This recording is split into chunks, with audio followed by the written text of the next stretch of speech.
Welcome back to the Make Time for Success podcast. This is episode number 277. We are in the middle of our 3-week mini-series entitled Hidden Patterns Draining Your Time, Energy, and Progress. Last week, we covered how perfectionism is a real thief of your joy and your productivity. And today's topic is how you can feel like your time is always escaping you and you don't have any time for yourself. Essentially, the topic is time loss. We're going to look at why that feels like it's happening, why it is happening, and what to do about it. Let's go listen to this episode together now.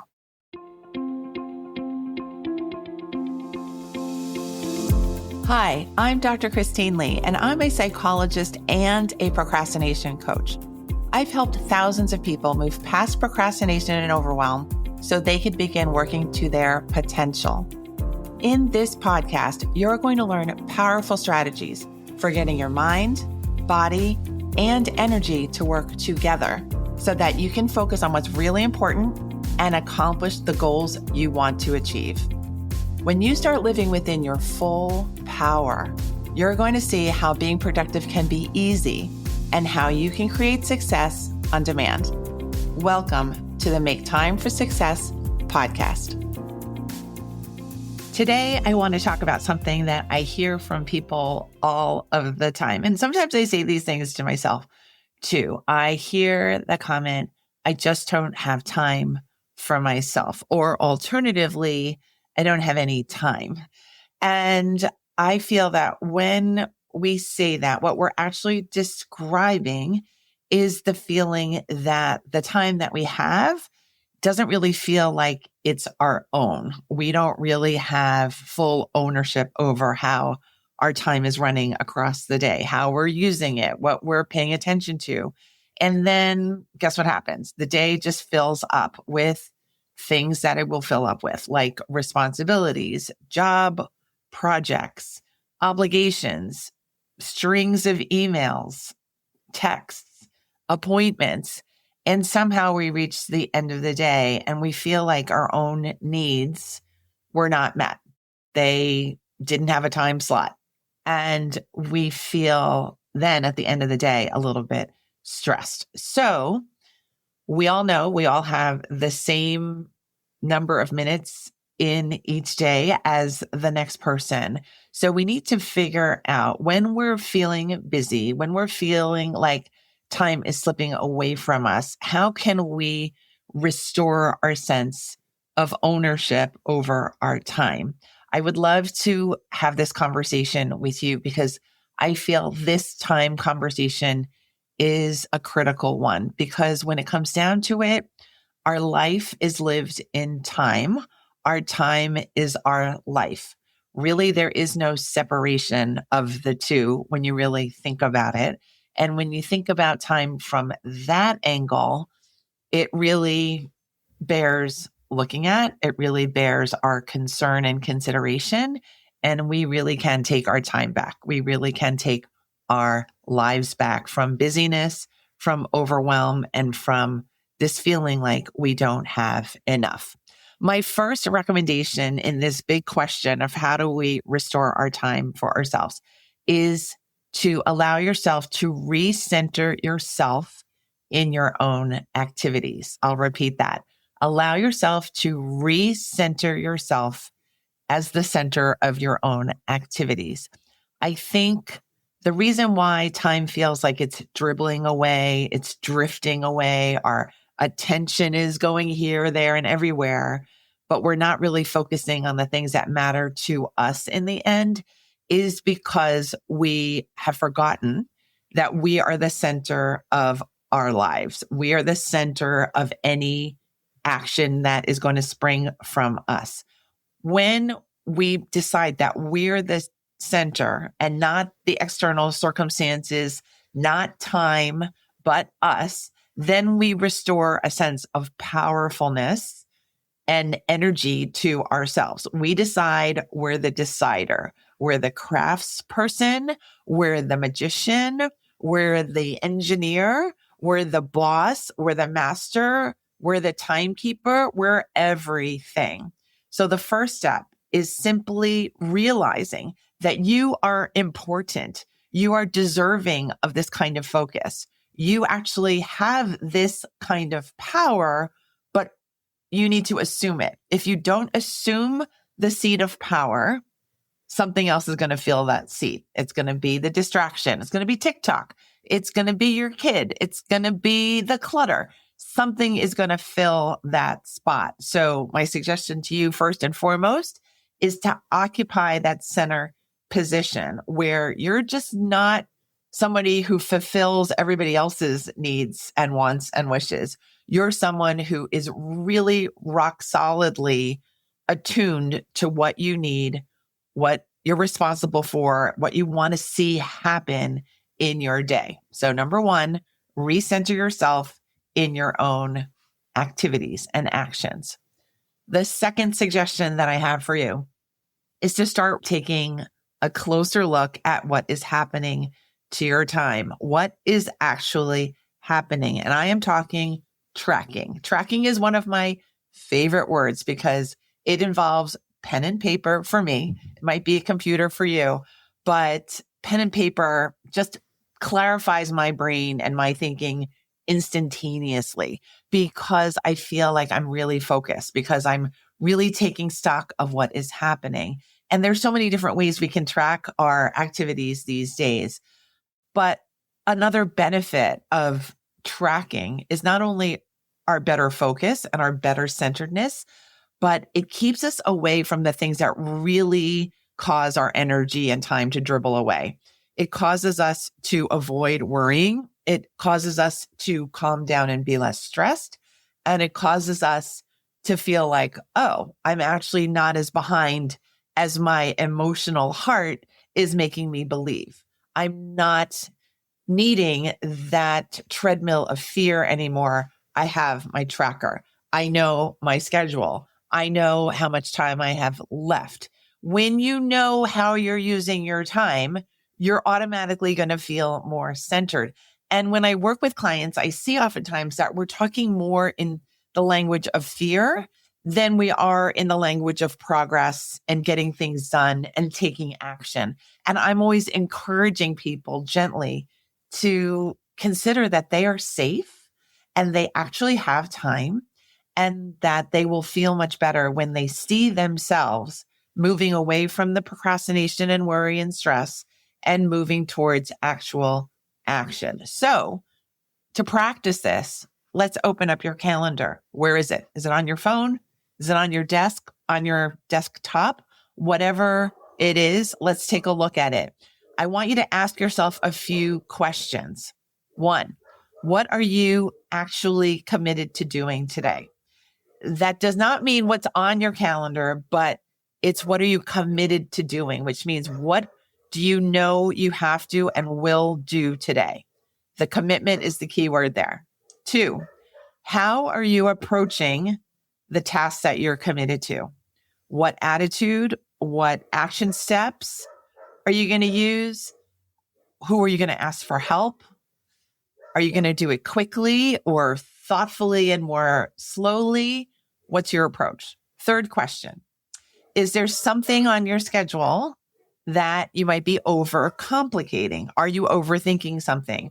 Are you involving too many people? Are you using too much of your time? Those are all ways in which you can overcomplicate what just needs to get processed and done. The fourth question, is there something you could do more quickly? That errand that you've been avoiding, just go out, get some fresh air, get that errand done. Things like dropping off the dry cleaning, picking up the medications, doing the quick grocery pickup. Let's get that stuff done.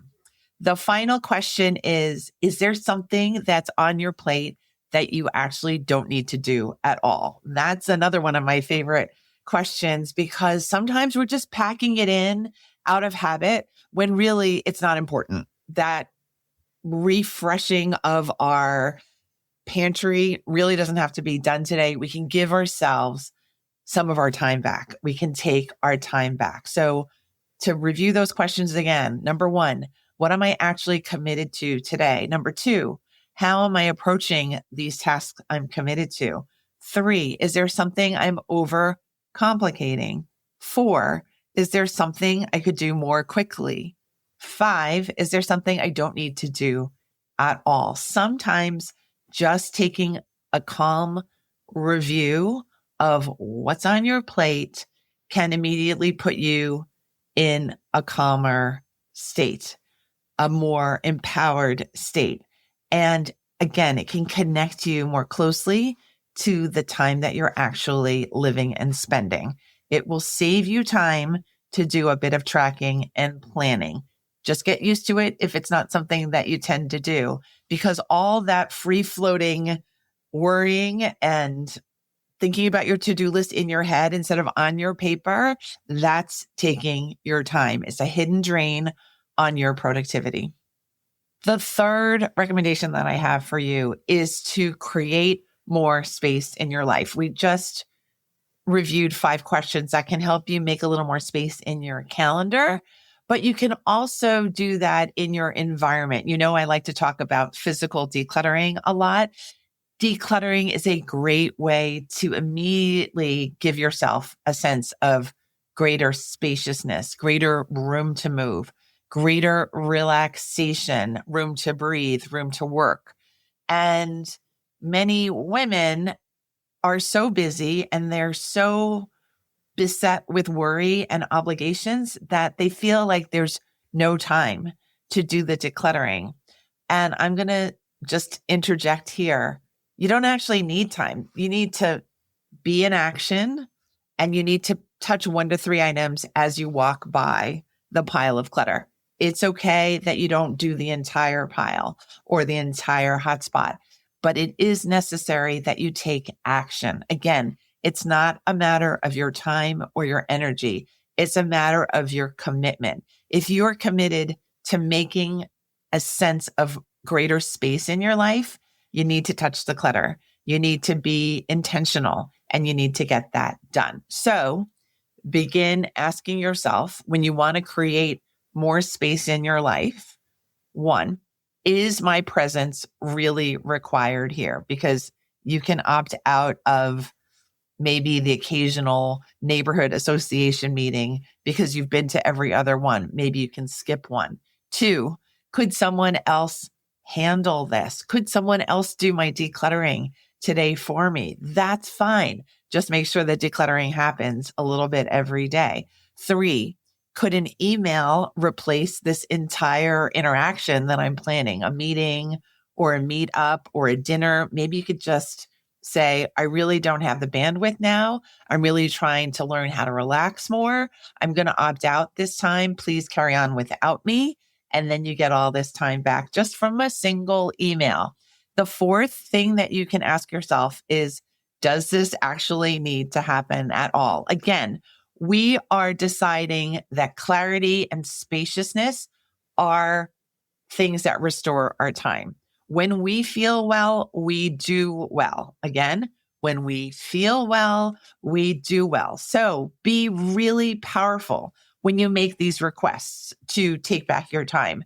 You don't have to be embarrassed. You don't have to feel like you're slacking. You don't have to feel like you're inconveniencing someone. If you are, let them say that to you. You don't have to predict that yourself, because everyone is responsible for their own work, right? Like when we were in school, keep your eyes on your own paper. Same when it comes to guarding our time and using our time well. You're responsible for your schedule. Let Kathy and Judy and Marjorie decide what they're going to do with their time. It's all going to work out. I promise. These questions can free up a surprising amount of time. To review, 1, is my presence really required here? 2, could someone else handle this for me? 3, could an email replace a whole bunch of meetings and interactions? 4, does this actually need to happen at all? My 4th suggestion is a little bit of an emotional development suggestion. You need to get comfortable with having more space. So often when I'm working with clients on physical decluttering, I get the very interesting question of, what is my life going to be like? Who am I going to be when my space is fully decluttered. It's kind of like a mystery because so many of us have been saddled with clutter for so long. We have no idea who we're going to be. And my answer always is a very gleeful, you're going to be bigger, better, and brighter. Like everything is going to be better when you have more space. And when the stuff that is dragging you down, that clutter, that excess, that stuff that is broken and not useful to you anymore is gone. We're all about clarity and spaciousness today. But also know that you might feel weird at first. It might be a little bit anxiety provoking to be in a clean, open space, but that's normal because our bodies react with a little bit of anxiety every time we experience something new. It's nothing to be terrified of because guess what happens? After that initial spike of anxiety, you feel better. You feel like this is my new normal. My identity is of a clear, uncluttered, spacious person. I'm that person now. It's immediate. It happens. You can do this for yourself. So get out of the negative loop where you're procrastinating all the time. You feel behind all the time. You feel like there's never any way out that you can see, and decide you're no longer going to be without your time because your time is precious. You're going to change that habit loop and you're basically going to stop it. And you're going to say, I'm going to create a new habit loop. I'm making a positive habit loop. I am taking my time back. Dr. Lee said I could on the Make Time for Success podcast. And that permission to create a positive time loop, a positive habit loop, involves you being more mindful, you being the center of your circumstances, you being responsible for tracking what's actually happening, you asking some inquiring questions about where your time is going and what is needed and who can help you out and what you can skip doing from now on. And then when you decide you're taking the reins, you're in charge, you're the boss, you're going to find that you have more time.